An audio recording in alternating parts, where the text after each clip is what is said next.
Buenas tardes chicos, bueno, continuando con el tema, digamos que ya se había iniciado la clase anterior, quedamos para poder ver hoy, posteriormente a lo que es la tablita de los gases en sangre, que es importante memorizar, digamos, los valores, sobre todo los valores de referencia. Hablábamos puntualmente del bicarbonato cuando vimos los electrolitos y les dije que era el elemento tampón, que era amortiguador, a eso se refiere, y que es como que va a actuar regulando, digamos, todo lo que es los desequilibrios que puede existir, digamos, en el pH. Entonces vamos a tener, digamos, distintas alteraciones, como ustedes ya las tienen más o menos adelantadas en el libro, pero bueno, ahora un poquito lo vamos a explicar y después lo vamos a comentar bien en clase. ¿Cuáles son las alteraciones? Serían la acidosis y alcalosis metabólica y la acidosis y alcalosis respiratoria. Acuérdense que lo metabólico está regulado por el riñón y lo respiratorio por el pulmón. Bueno, ¿qué nos dice la acidosis metabólica? Se los voy a leer para no tener nada que no esté correcto. Dice, el riñón no elimina el exceso de iones hidrógeno y no recupera una cantidad suficiente de bicarbonato.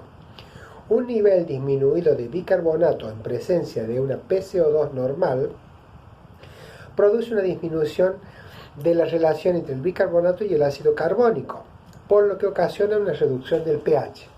Esto era cuando hablábamos de la formulita que decían, ¿no se acuerda que decía pH igual a bicarbonato? O es proporcional al bicarbonato e inversamente proporcional al dióxido de carbono. Bueno, aquí en lo que es metabólico, tanto el pH como el bicarbonato van a estar, digamos, jugando en el mismo, les va a estar pasando lo mismo, por así decirlo. Va a estar tratando de compensar el bicarbonato, pero obviamente va a permanecer alto, va a permanecer bajo, perdón, porque en la acidosis los dos están por debajo de los valores normales. Si bien es cierto que el dióxido de carbono va a tratar de compensar esa falta, le va a dar, como ustedes han visto en el video, les va a dar un poco de dióxido de carbono para que le va a tratar de sacar un poco de dióxido de carbono para que se pueda justamente salir un poco de la acidez. ¿De qué forma eso? A través de la administración de oxígeno, que eso es lo que va a ayudar a que se elimine un poco el ácido del cuerpo, pero el dióxido de carbono va a mantener dentro de todos sus valores estables. Entonces, dentro de lo que es la acidosis metabólica, como resumen, tenemos que el pH y el bicarbonato van a estar por debajo de los valores normales frente a un dióxido de carbono normal. Van a tener varias causas ustedes, que eso las van a leer ustedes, como puede ser la cetoacidosis diabética, la acidosis hiperclorémica, acidosis láctica, en fin.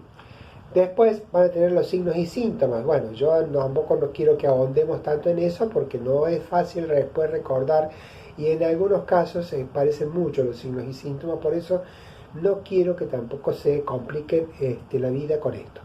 Pero sí que tengamos en cuenta, por lo menos de decir, a ver, ante determinada la acidosis o alcalosis, digamos, cómo es el comportamiento del pH, el bicarbonato y el dióxido de carbono. A eso vamos. En la alcalosis, dice, se caracteriza por la presencia de bicarbonato en exceso, o sea que acá tenemos de más. Entonces, como consecuencia del agotamiento del ácido del organismo o la de la ingestión de exceso de base, o sea, la ingestión de mucho bicarbonato, en estas condiciones un nivel aumentado de bicarbonato se asocia a una PCO2 normal también, y el resultado es el aumento de la relación bicarbonato-ácido carbónico, lógicamente con la elevación del pH. Entonces, teníamos que en la acidosis metabólica el pH y el dióxido de carbono estaban por debajo de los valores normales frente a una PCO2 normal, y en la alcalosis están los dos elevados, el pH y el bicarbonato, también frente a una PCO2 normal. También tienen todas las causas y todas los signos y síntomas. Léanlos, por supuesto, no los dejen pasar, porque es importante también leerlo. no se los exigen para que se acuerden, no se los exijo. Sí, por ejemplo, ¿por qué? Porque lo metabólico muchas veces nosotros no nos damos cuenta. Sí nos damos cuenta en una acidosis cuando el paciente también está con problemas respiratorios, o sea que nos vamos a dar cuenta en ese sentido. Pero no vamos a poder en ese momento distinguir si es metabólico o si es respiratorio. A través de un laboratorio, por ejemplo, ahora cuando nosotros llegamos a ver la parte respiratoria, ¿qué dice la acidosis respiratoria? Se caracteriza por la incapacidad de los pulmones para eliminar todo el dióxido de carbono producido por el organismo, por lo que la PCO2 aumenta en el plasma sanguíneo con la consecuente disminución del pH de la sangre y la existencia de un nivel normal de bicarbonato. Que era un poquito que si se han visto el video se van a acordar lo que decía este médico.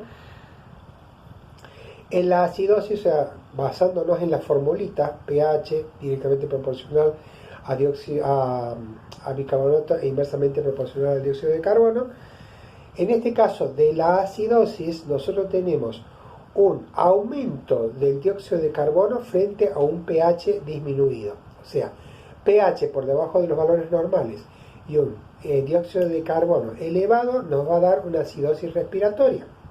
Entonces, frente a un bicarbonato normal. Después vamos a ver, cuando veamos la parte respiratoria, que para que sea más completo, por así decirlo, este problema respiratorio, va a intervenir también una baja de la presión de oxígeno. En este momento nos quedamos con esto, nada más para que vayamos identificando bien los 4 procesos o los 4 desequilibrios. Entonces, en la acidosis respiratoria, el pulmón no puede eliminar el exceso de dióxido de carbono.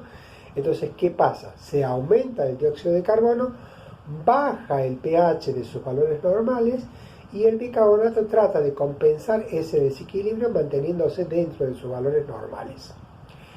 Bueno, obviamente en las acidosis respiratorias pueden ser muchas las causas, por ejemplo, la gente con asma, la gente con EPOC, los que tienen todos problemas pulmonares van a producir o van a tener seguro, digamos, un proceso de acidosis respiratoria. ¿Qué pasa en la alcalosis? En la alcalosis respiratoria,